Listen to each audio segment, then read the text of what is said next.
20મો દાખલો રેખાના સમીકરણની સંકલ્પનાનો ઉપયોગ કરી ત્રણ બિંદુને સમરેખ બતાવો. રેખાના સમીકરણની સંકલ્પનાથી ત્રણ બિંદુને સમરેખ કેવી બતાવી શકે? રેખાના સમીકરણનો ઉપયોગ કરવાનો. અચ્છા, તમને એ ખ્યાલ છે કે કોઈ બિંદુ રેખા પર છે એવું ક્યારે કહી શકીએ? જો તે બિંદુના યામ રેખાના સમીકરણનું સમાધાન કરે ને તો એ બિંદુ રેખા પર કહેવાય. જો કોઈ બિંદુના યામ રેખાના સમીકરણનું સમાધાન કરે તો એ બિંદુ રેખા પર કહેવાય. માનો બિંદુ 2 3, તો એ 2 3 ને x અને y ની બદલે મૂકવાનું. સમાધાન કરે, જમણી બાજુ આવે તો એ બિંદુએ સમાધાન કર્યું તો બિંદુ રેખા પર છે. શું કરવાનું પરથી કહો? બિંદુના યામ ક્યાં મૂકવાના? રેખાના સમીકરણની ડાબી બાજુમાં. કોના બદલે? x અને y ના બદલે મૂકવાનું. જો સમાધાન કરે તો બિંદુ રેખા પર છે. તો ત્રણ બિંદુને સમરેખ બતાવે છે ને, તો a b c ધારો.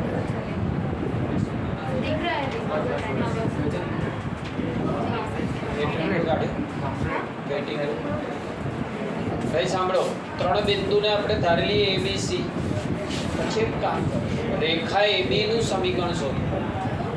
બે બિંદુ છે એને બી, તો રેખા AB નું સમીકરણ મળી જાય. પછી C ના યામ એમાં મૂકો, સમાધાન કરે તો C પણ રેખા AB પર છે એટલે ABC સમરેખ છે.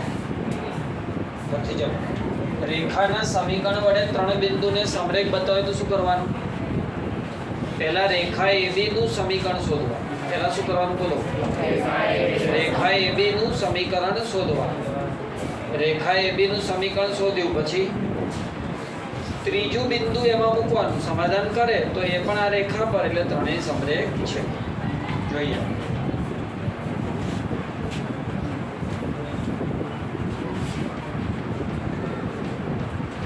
ચલો 20મો દાખલો. ભાઈ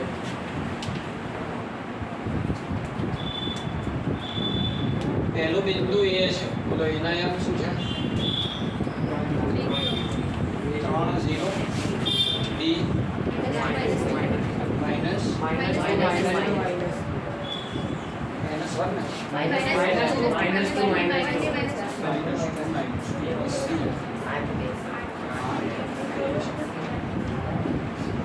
ABC ધારો. શું કરવાનું બોલો? ABC ના સમરેખ બતાવો હોય તો પહેલા રેખા AB નું સમીકરણ છે, પછી C ને એમાં મૂકવાનું. બે બિંદુ આપ્યા હોય તો રેખાનું સમીકરણ શોધતા આવડે એ ભાઈ? બોલો, A ના યામ છે, B ના યામ છે. બે બિંદુ A ને B આપ્યા હોય તો રેખા AB નું સમીકરણ શોધતા આવડે? A ને B ના યામ છે ને, તો રેખા AB નું સમીકરણ કઈ રીતે મળશે? આપણે આ બે બિંદુઓ x1 y1 x2 y2, તો રેખા AB નું સમીકરણ દિશા બોલો. y minus y1 is equal to x into m into x minus x1. y minus એક બિંદુ ધારવાનું, y માઇનસ y1 બરાબર x માઇનસ x. અને અહીંયા ઢાળ હોય ને, બે બિંદુ છે તો ઢાળ શું થાય? y યામનો તફાવત ભાગ્યા તે જ ક્રમમાં x યામનો તફાવત. એની ડાઉટ? બોલો, રેખા AB નું સમીકરણ બોલો. રેખા AB નું સમીકરણ શું થાય? y માઇનસ બિંદુનો y યામ, y માઇનસ બિંદુનો y યામ બરાબર ઢાળ y યામનો તફાવત ભાગ્યા તે જ ક્રમમાં x યામનો, x માઇનસ બિંદુનો x યામ. -5 આમ લાવો, -2 ને અંદર બરાબર, -5 આમ, -2 ને અંદર બધું આમ લાવો. 2x - 5y બરાબર 500. એકવાર ફરતી જાઓ તો A B અને C આપેલ છે, તો રેખા AB નું સમીકરણ A B અને C આપેલ છે, તો રેખા AB નું સમીકરણ y માઇનસ બિંદુનો y ઢાળ બિંદુ જ છે x માઇનસ x યામ, પણ ઢાળ અહીંયા જ શોધવાનું. ઢાળ બે રીતે બે બિંદુના યામ હોય તો y યામનો ડિફરન્સ અપોન તે જ ક્રમમાં x યામનો ડિફરન્સ. પછી સાદુરૂપ આપો. તો c ના યામ આમાં મૂકો. c 8 2 ને રેખા AB માં મૂકતા. c 8 2 ને રેખા AB મૂકો છો ડાબી બાજુ 2x માઇનસ 5 x ના બદલે 8 y ના બદલે 2 8 દુ 16 5 દુ 10 6 જમણી બાજુ થઈ ગઈ. આમ બિંદુ C રેખા AB પર છે માટે ABC સમરેખ છે.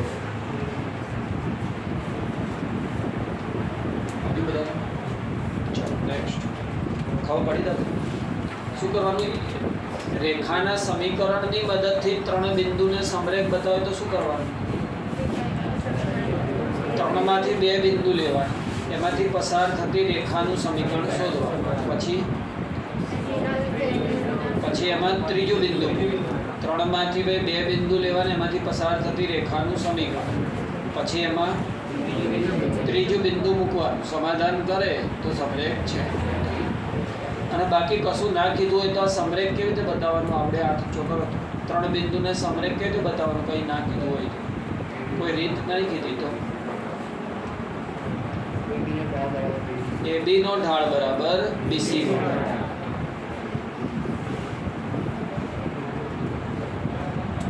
ચલો નેક્સ્ટ જે 16મો રાખો. તાંબાના તારની લંબાઈ અને તાપમાન વચ્ચેનો સંબંધ સુરેખ છે. કઈ બે રાશિ વચ્ચે આ શું છે? કુલ પ્રશ્ન બનાવો. y ને x હોય એના બદલે તાંબાના તારની લંબાઈ L અને તાપમાન સેલ્સિયસમાં C એની વચ્ચેનો સંબંધ સુરેખ છે. હવે જો L આપ્યો છે ત્યારે C આપ્યો એટલે બિંદુ મળી એક. પાછો L આપ્યો C આપ્યો તો L અને C વચ્ચેનો બે બિંદુ આપ્યા અને રેખાનું સમીકરણ પૂછ્યું. પણ શું કેવી રીતે કરી?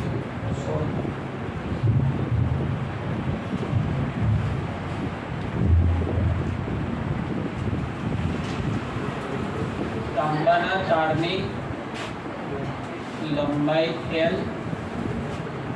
તાંબાના તારની લંબાઈ L અને તાપમાન સેલ્સિયસમાં C વચ્ચેનો સંબંધ સુરેખ છે. પછી કહો તાંબાના તારની લંબાઈ L અને તાપમાન સેલ્સિયસમાં C આ બે વચ્ચેનો સંબંધ કેવો છે? સુરેખ છે. તાંબાના તારની લંબાઈ L, તાપમાન સેલ્સિયસમાં C એની વચ્ચેનો સંબંધ સુરેખ. ધારો કે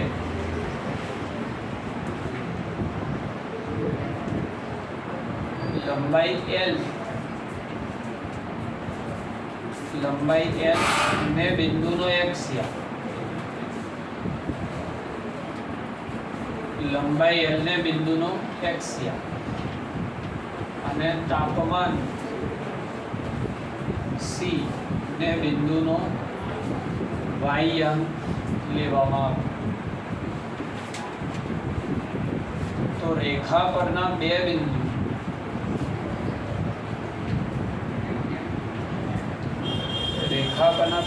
બોલો પહેલામાં લંબાઈ કેટલી છે?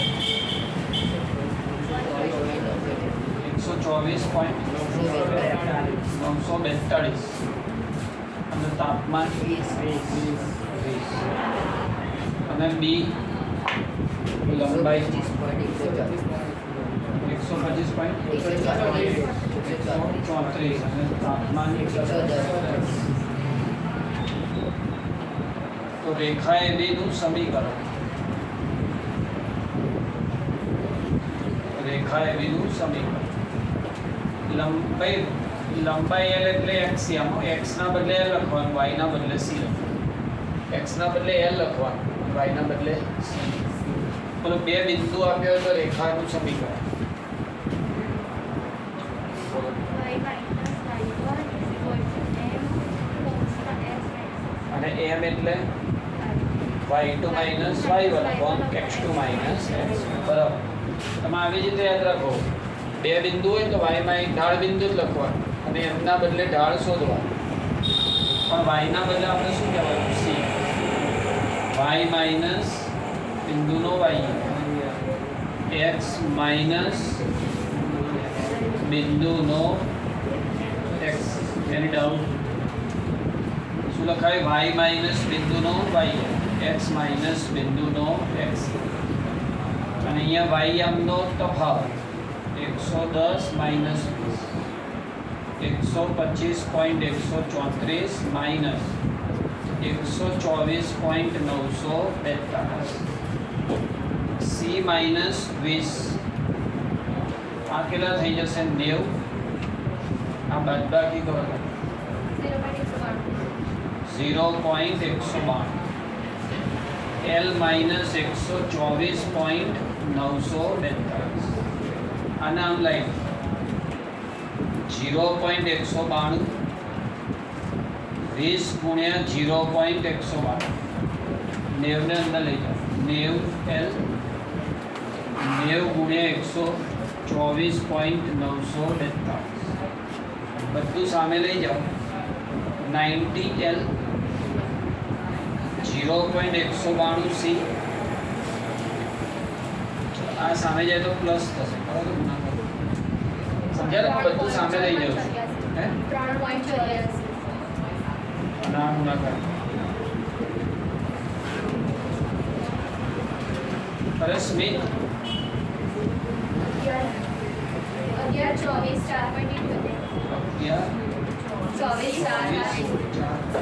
4 નિલેશને કહેજો ઝેરોક્સ આપી દે. સાદું ઉતાવ આ જ માગે પછી બાદબાકી જ કરવાની. આ માગે L અને C વચ્ચેનો સંબંધ છે. ફરી શીખવાડું છું. તાંબાના તારની લંબાઈ અને તાપમાન સેલ્સિયસમાં એની વચ્ચેનો સંબંધ સુરેખ છે. ભાઈ એ તો ખબર પડે, કોપર વાયર હોય ને આપણે ગરમ કરીએ તો એની લંબાઈ વધતી જાય તો સુરેખ સંબંધ છે. જેટલું તાપમાન વધારે એ મુજબ રેખીય રીતે શું વધે? લંબાઈ વધે.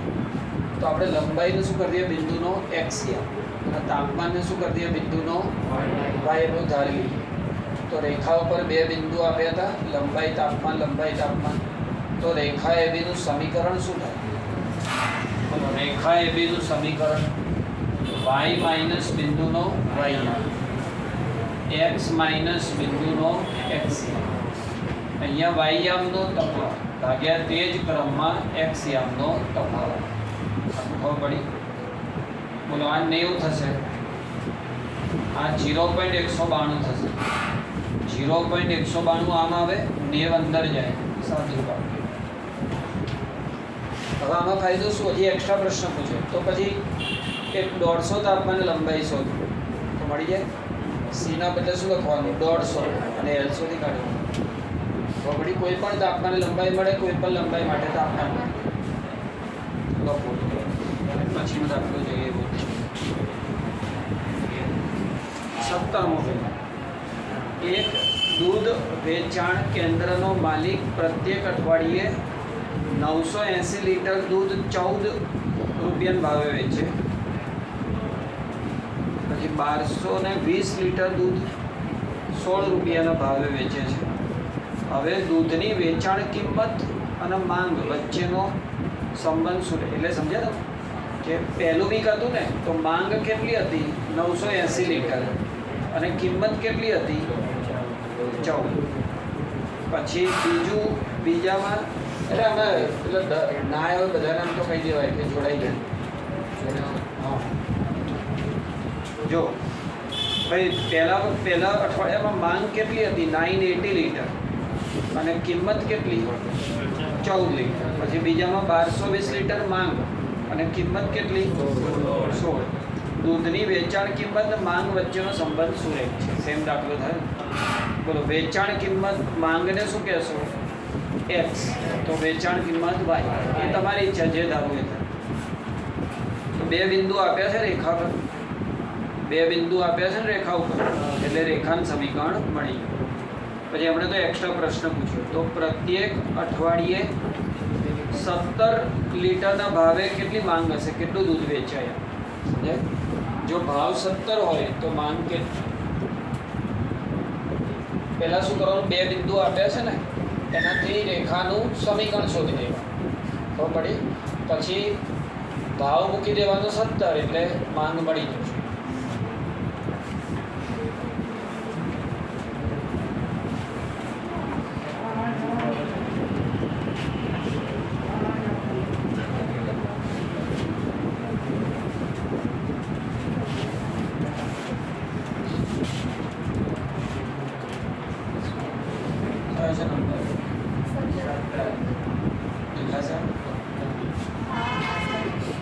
ધારો કે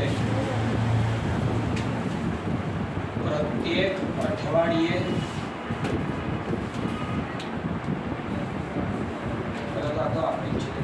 પ્રત્યેક અઠવાડિયે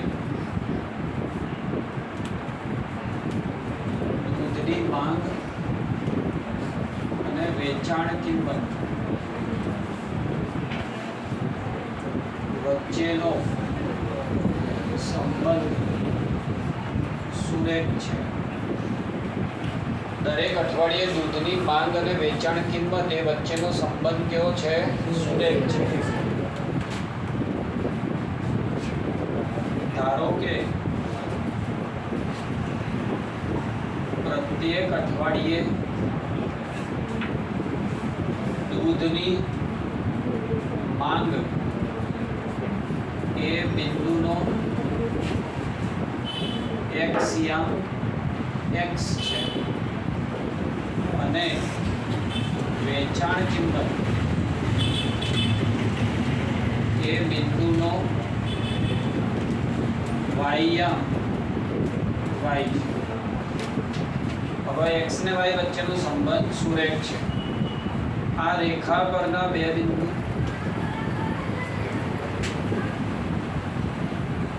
બોલો પહેલું બિંદુ માંગ કેટલી? x અને વેચાણ કિંમત 14.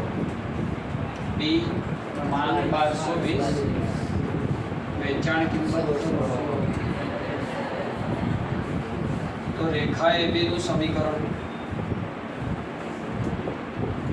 ઢાળ બિંદુ છે y માઈનસ બિંદુનો x માઈનસ x, અહીંયા y2 minus y1, x2 minus x1. ખબર પડી? બોલો y માઈનસ બિંદુનો y, x માઈનસ બિંદુનો x, y2 minus y1 upon x2 minus x1. ખબર પડી? હવે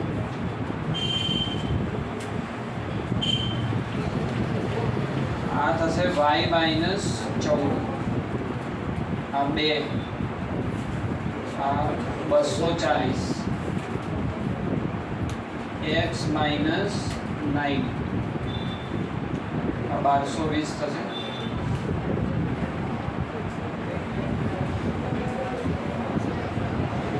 સોરી 120, x માઈનસ 900. આમાં આવું જ રાખવાનું કે આપણે તો શું ભાવ આપ્યો છે ત્યારે માંગ જ્યારે વેચાણ કિંમત કેટલી છે? વેચાણ કિંમત 17, વેચાણ કિંમત 17 રૂપિયા. તો પેલો ભાવ કેટલો થઈ જશે? સોરી, તો માંગ x છે. જ્યારે વેચાણ કિંમત 17 તો માંગ ધારો કે x છે. તો મૂકો વેચાણ કિંમત 17,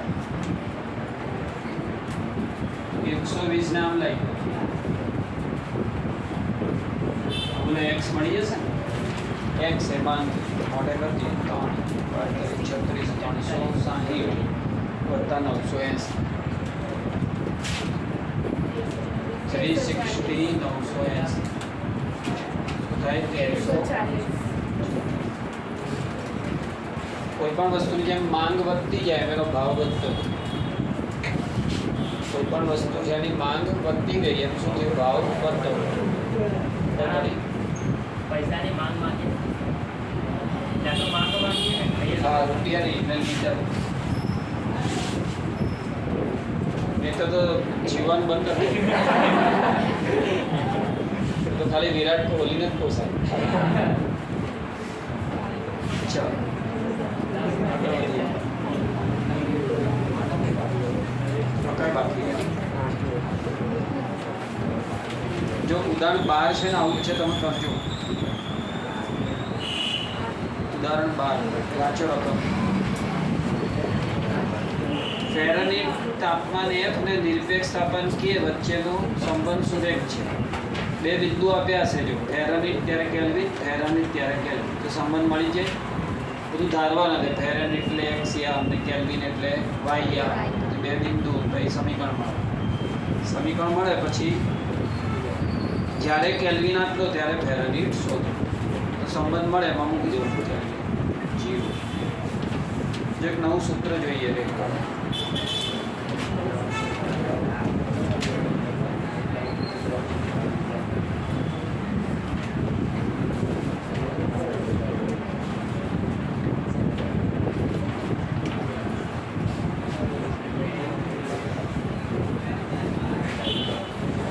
આગળ જતાં ગણિતની એપ્લિકેબિલિટી બધે હોય. જો ઇકોનોમિક્સવાળા હોય એ આવી બે રાશિઓ હોય તો શું કરે એની વચ્ચેનો સંબંધ જેવો સુરેખ છે, પરવલય છે, બરાબર. હવે જેવો સંબંધ હોય ડેટા હોય એમની જોડે.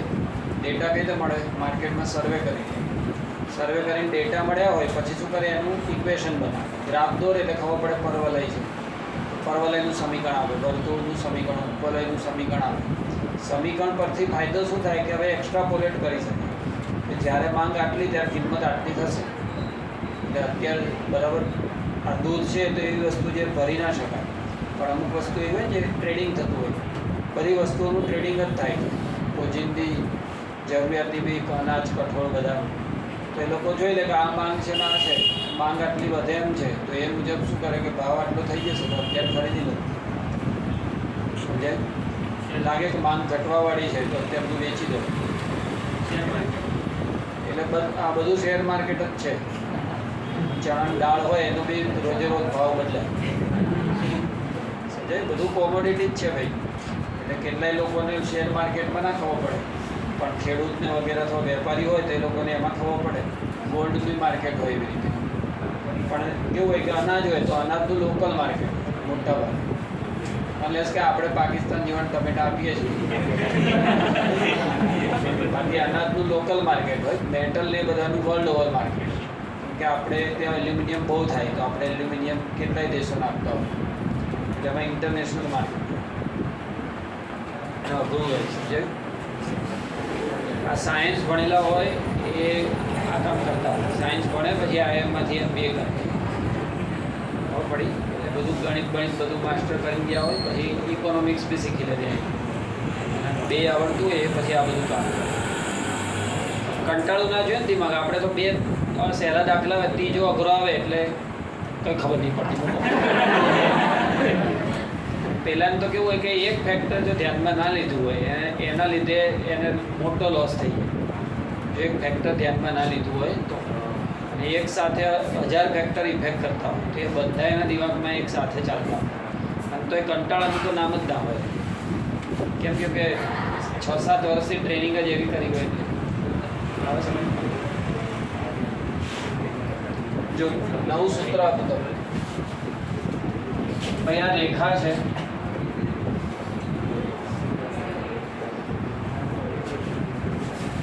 બરાબર. હવે રેખાનું સમીકરણ શોધવું છે. રેખા વિશે માહિતી કેવી છે? ઉગમ બિંદુમાંથી રેખા પર દોરેલા લંબનો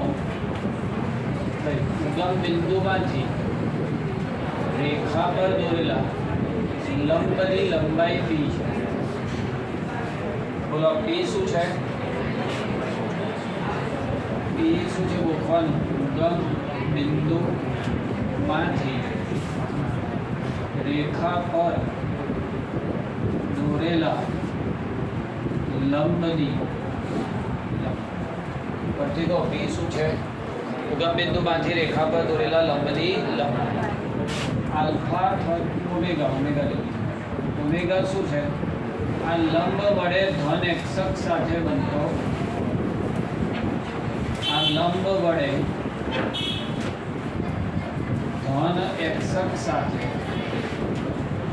બનતો એકવાર ફરી બોલો.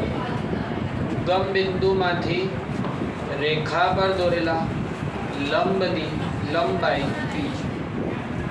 શું કીધું? ઉગમ બિંદુમાંથી રેખા પર દોરેલ લંબની લંબાઈ પી. લંબ વડે ધન એક્ષક સાથે બનતો ખૂણો ઓમેગા. તો રેખાનું સમીકરણ x cos omega y sin omega બરાબર.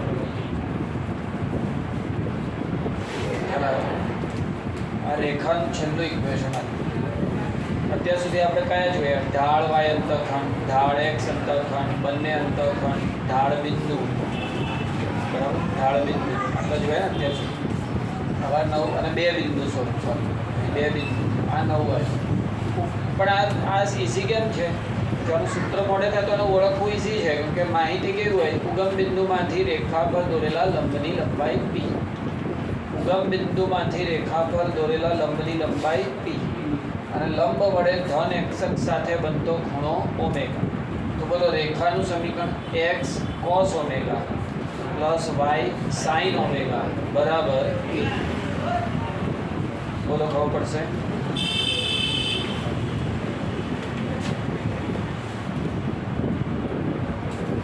જોઈએ ચલો છઠ્ઠો બાકી છે.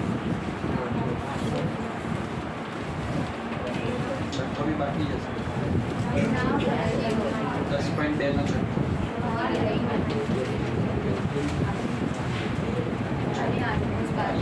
હા બરાબર. 8મો જ બાકી છે. ઉગમ બિંદુમાંથી રેખા પર દોરેલ લંબની લંબાઈ જો આપ્યું છે ઓળખાઈ જાય કે નહીં? ઉગમ બિંદુમાંથી રેખા પર લંબનું માપ એ શું કહેવાય? p. આ લંબ વડે ધન એક્ષક સાથે બનતો ખૂણો શું થાય? ઓમેગા. આમાં કિંમત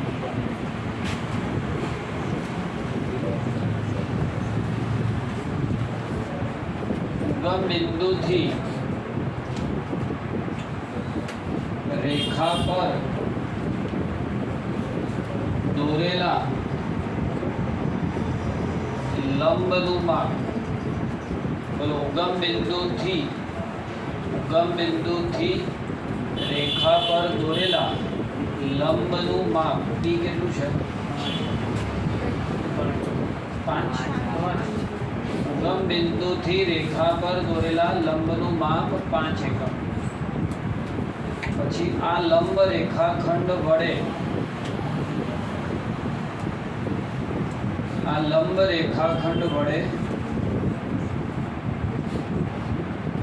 ધન એક્ષક સાથે બનતો ખૂણો. લંબ રેખાખંડ વડે ધન એક્ષક સાથે બનતો ખૂણો ઓમેગા 30 અંશ. તો રેખાનું સમીકરણ x cos omega y sin omega x cos omega y sin omega બરાબર કિંમત મૂકો. x cos ઓમેગાની કિંમત 30, y sin ઓમેગાની કિંમત 30, p બરાબર 5.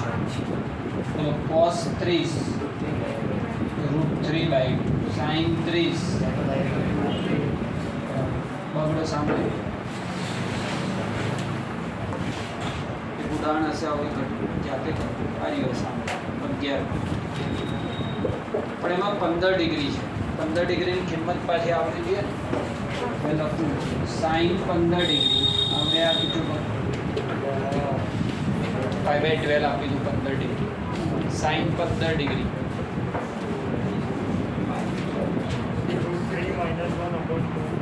हाँ √3 - 1/2 અને cos 15 ડિગ્રી √3 + 1/2 થઈ જાય. આગળ લખી આવડશે ને દાખલો પછી એમાં પૂછી દીધું કોઈ બાકી હોય તો જુઓ.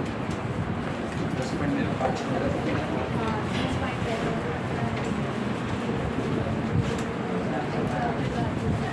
एग्जाम्पल ना बात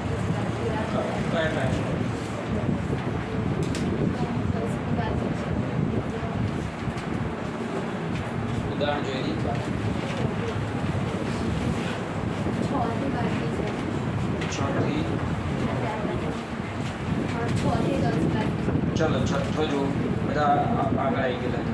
છઠ્ઠો -2 3 માંથી પસાર થતી અને અક્ષોને સમાંતર રેખા શોધ.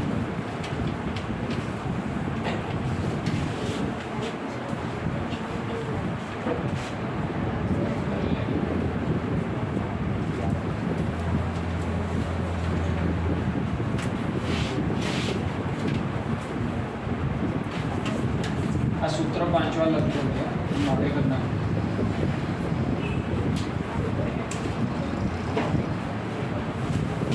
આજે સૂત્ર લખે બાકી છે ને છૂટી લખજો. આળસ વગર રોજ લખી જ નાખવાનું. સમજાયું? કેમ કે હવે મારે જો દેખાવના સૂત્ર પૂરા થઈ ગયા તો હવે હું યાદ નહીં કરું. તમને યાદ રહે એ માટે 2-3 દિવસ લખશો એટલે યાદ રહે. ઉદાહરણ કયું? 6.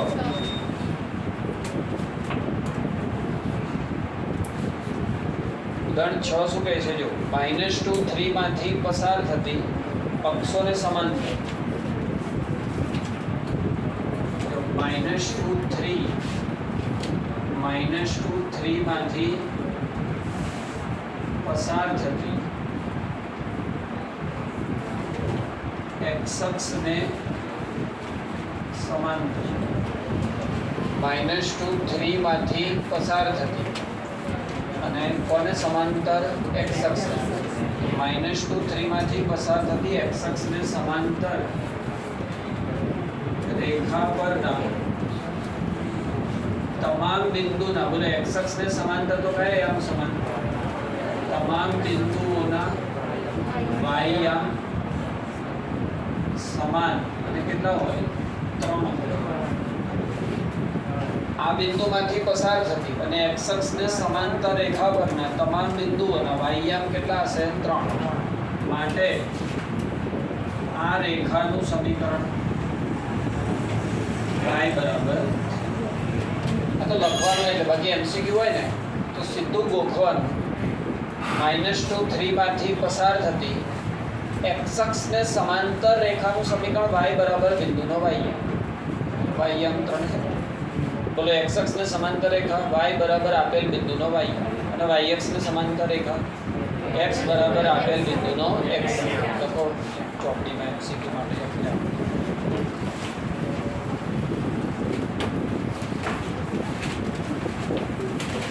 x અક્ષને સમાંતર રેખાનું સમીકરણ y બરાબર રેખા પરના બિંદુનો y યામ.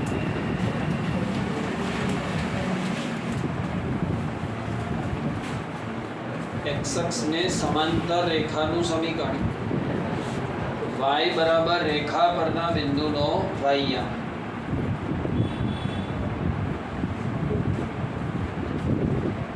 x અક્ષને સમાંતર રેખાનું સમીકરણ y બરાબર રેખા પરના બિંદુનો y યામ.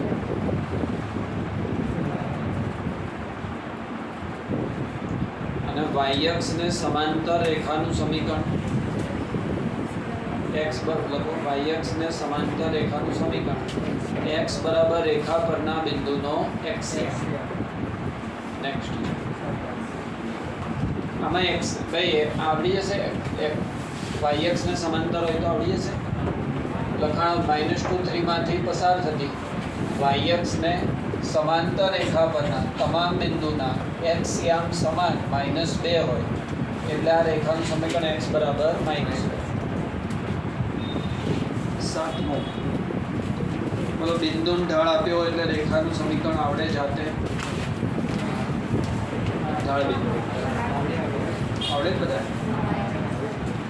ચલો લખાવો તો એક મિનિટ મોઢે બોલો તો. બિંદુ આપ્યો છે ને ઢાળ આપ્યો છે, આથી ચોખ્ખો રેખાનું સમીકરણ બોલ. y - 3 બરાબર equal to 8મો દાખલો. બે બિંદુ આપ્યા છે તો રેખાંશ સમીકરણ આપણી જાય. તો કરે આજે નેક્સ્ટ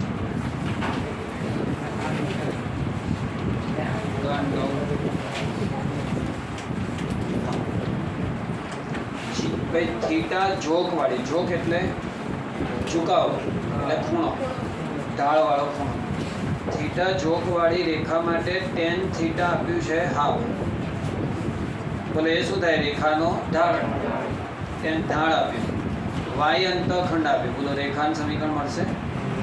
આપણે આ જોશું, ખબર પડે છે ને? થીટા જો જોક હોય તો ઢાળનું સૂત્ર શું થાય? tan theta. tan થીટા આપ્યું છે એટલે ઢાળ આપ્યું જ કહેવાય ને, આડકતરી રીતે આપ્યું છે. તો y બરાબર mx પ્લસ અને x અંતઃખંડ આપ્યો છે. x અંતઃખંડ આપ્યો તો રેખાનું સમીકરણ y બરાબર m into x minus d. ઉદાહરણ 10 જો બંને અંતઃખંડ આપ્યા તો રેખાનું સમીકરણ આપણે આ જો બંને અંતઃખંડ x upon a વત્તા y upon b is equal to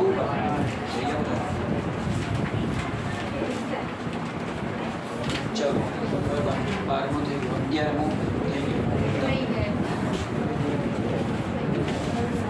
ચલો આગળ સૂત્ર જોઈએ. અહીંયા ભાઈ આપણે રેખાના બહુ બધા સૂત્રો જોયા. તમે કોઈ પણ સૂત્રથી અહીંયા ધ્યાન આપવાનું. આપણે રેખાના અહીંયા ધ્યાન, આપણે રેખાના બહુ બધા સૂત્રો જોયા ને. હવે એમાંથી આપણે રેખાનું કોઈ પણ સમીકરણ શોધવું હોય, રેખાનું કોઈ પણ સમીકરણ માટે આપણે શોધવું છે, બરાબર? તો રેખાના જુદા જુદા સૂત્ર મેં આપી દીધા. હવે કોઈ પણ સૂત્રનો તમે ઉપયોગ કરો, છેલ્લે જવાબ આવે ને એનું સ્વરૂપ સરખું જ હોય. હવે 2x + 3y + 5 બરાબર 0. આવા સ્વરૂપ આવે છેલ્લે. આને રેખાનું વ્યાપક સમીકરણ કહેવાય. તો રેખાનું વ્યાપક સમીકરણ શું છે?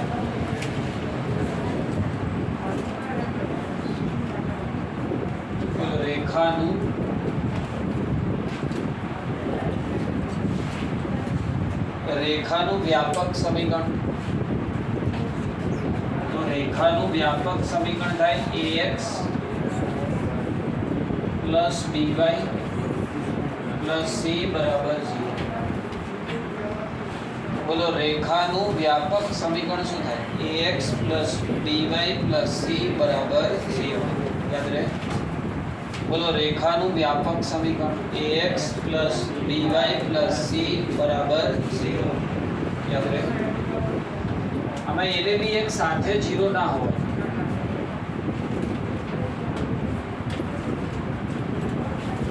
એક સાથે શૂન્ય ન થવા જોઈએ.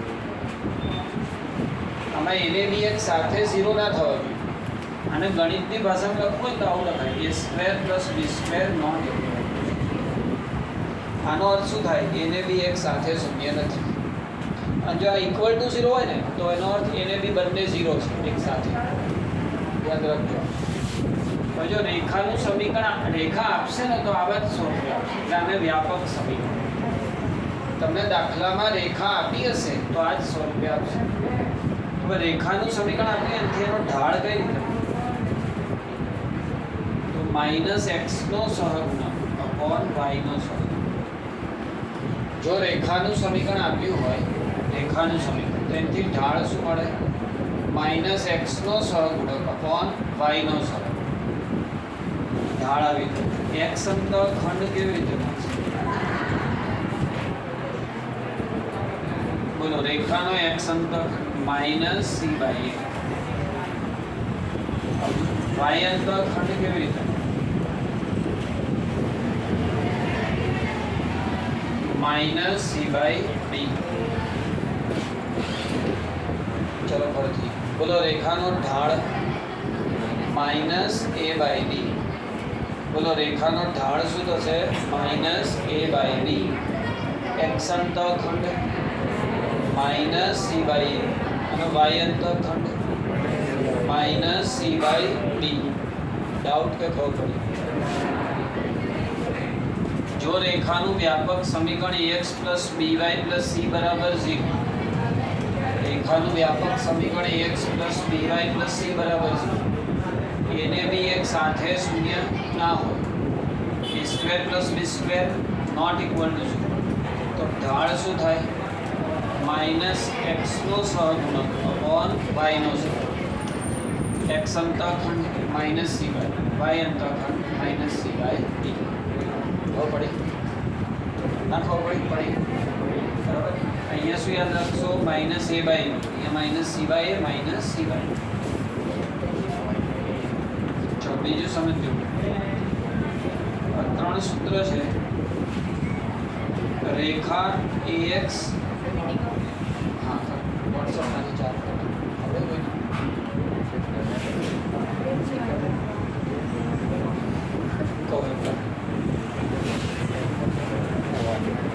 WhatsApp પર જે લિંક મૂકેલી જશે તમારે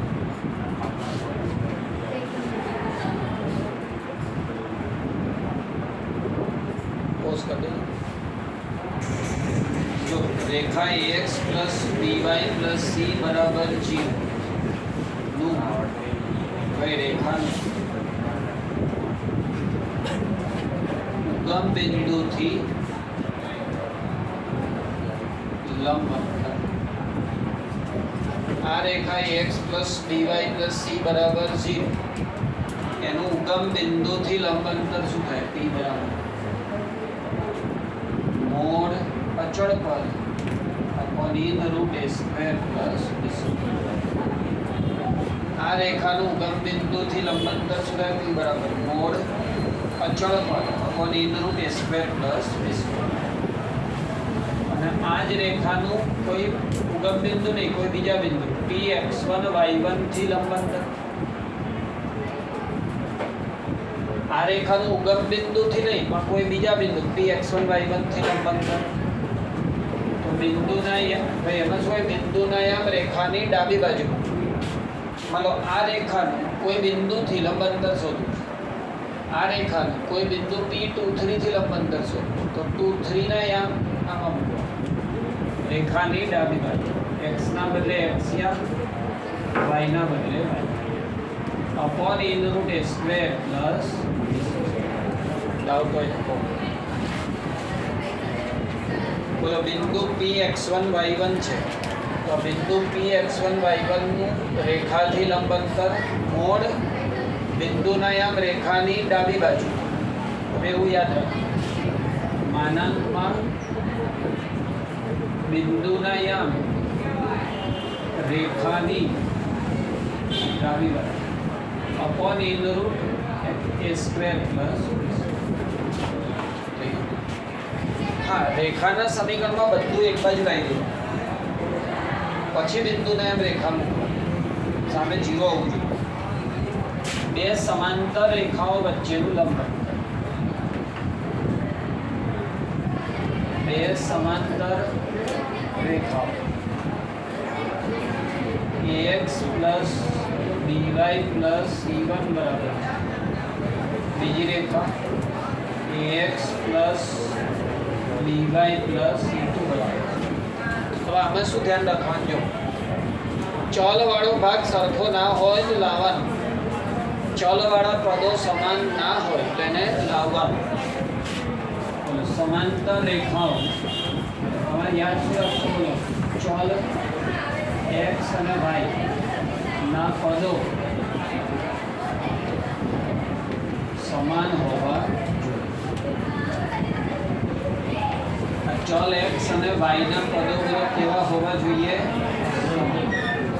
તો બે સમાંતર રેખાઓ વચ્ચેનું લંબ અંતર,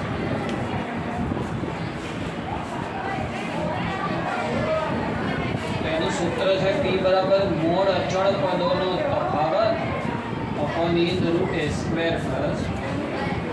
બોલો, બે સમાંતર રેખાઓ વચ્ચેનું લંબ અંતર મોડ અચળ પદોનો તફાવત અપોન e√a² + આ એક રેખા, તો આમની વચ્ચેનું લંબ અંતર એટલે આ બોલો, બે રેખા છે તો આમની વચ્ચેનું લંબ અંતર આ થાય, તો લંબ અંતર p શું થાય? Mod C1 minus C2 upon in root a square plus b square. Mod C1 minus C2 upon in root a square plus b square. બોલો ખબર પડી? શું કીધું ફરીથી કહો? બે સમાંતર રેખાઓ L1 અને L2 વચ્ચેનું લંબ અંતર b બરાબર મૂળ અચળ પદનો તફાવત upon in root a square plus b square. આ રેખા છે, આ બિંદુ Px1 y1 નું આ રેખાથી લંબ, બિંદુ Px1 y1 નું આ રેખાથી કેવું અંતર? લંબ અંતર। ત્યાં સુધી બરાબર। અને ઉગમ બિંદુનું રેખાથી લંબ અંતર એટલે આ ઉગમ બિંદુ છે એનું રેખાથી લંબ અંતર। સૂત્રો ખબર પડી?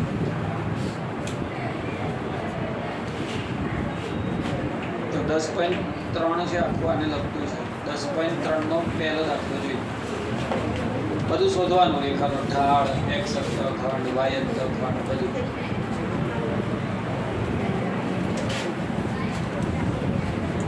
ભાઈ અહીંયા બીજું સમજવું,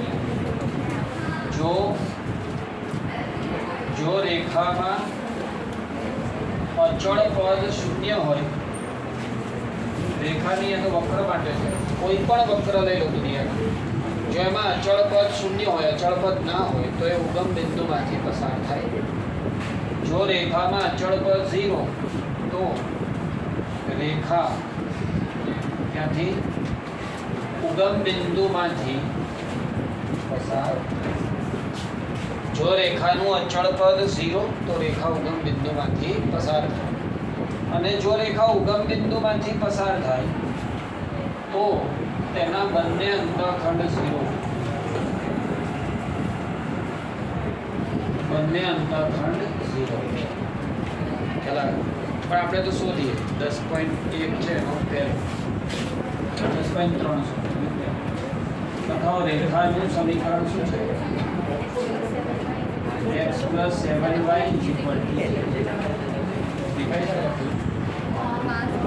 ચલો આને સરખાઈ લો। ax + by + c બરાબર 0 સાથે સરખા। આપેલી રેખાના સમીકરણના જોડે સરખાવો એટલે abc મળે। બોલો a કેટલું? x નો સહગુણક, b કેટલું? 7, c કેટલું? 0। હવે સૂત્ર લગાવતા રહો। રેખાનો ઢાળ, ઢાળનું સૂત્ર -a/b એટલે -1/7। x અંતઃખંડ -c/a, c 0 એટલે y અંતઃખંડ -c/b એટલે 0।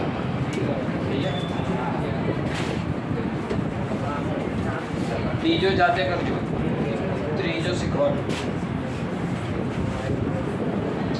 જો એમાં રેખા શું આપી છે? y બરાબર 0, અને સરખાવો ax + by + c બરાબર 0। બાકી આનું જો MCQ હોય તો ફટાફટ કામ આવું થાય। y બરાબર શું છે? 0, y બરાબર 0 એટલાનો y અંતઃખંડ 0 અને x અંતઃખંડ ના મળે। y બરાબર 0 તો y અંતઃખંડ 0, x અંતઃખંડ ના મળે। અને y ભાઈ રેખામાં x નથી ને એટલે x અક્ષને સમાંતર તેનો ઢાળ 0। રેખામાં x નથી તો x અક્ષને સમાંતર આડી રેખા એટલે ઢાળ 0। બધું મોડે જ કહો, પણ આનાથી કંઈ અઘરું ના થાય। બોલો x નો સહગુણક અહીંયા શું છે? x છે નહીં તો x નો સહગુણક 0 કહેવાય, y નો સહગુણક 1 કહેવાય, અચળ પદ 0 કહેવાય। હવે સૂત્ર મૂકતા જવાનું, ઢાળ શું થાય? -a/b 0। x અંતઃખંડ -c/a 0/0 એટલે ન મળે। 0/0 અવ્યાખ્યાયિત થાય એવું તમારે યાદ રાખવાનું। કોઈ પણ છેદમાં 0 આવે તો અવ્યક્ત. હવે 0 છેદમાં 0 આવે તો પણ અવ્યક્ત. અને y અંતખંડ માઇનસ સિવાય બી 0. આ બધું મને મોઢે મળ્યું. y બરાબર 0 એટલે y અંતખંડ 0, x અંતખંડ ના મળે. અને y બરાબર x નથી એટલે x અક્ષને સમાંતર તો રેખાનો ઢાળ 0. x બરાબર 5, જો x બરાબર 5 તો x અંતખંડ 5, y અંતખંડ ના મળે. અને y નથી એટલે રેખા y અક્ષને સમાંતર તો એનો ઢાળ અવ્યક્ત. મોઢે થઈ જાય. બીજો ગણો અને સૂત્રો બધા 5-5 લખજો, મોઢે કરો.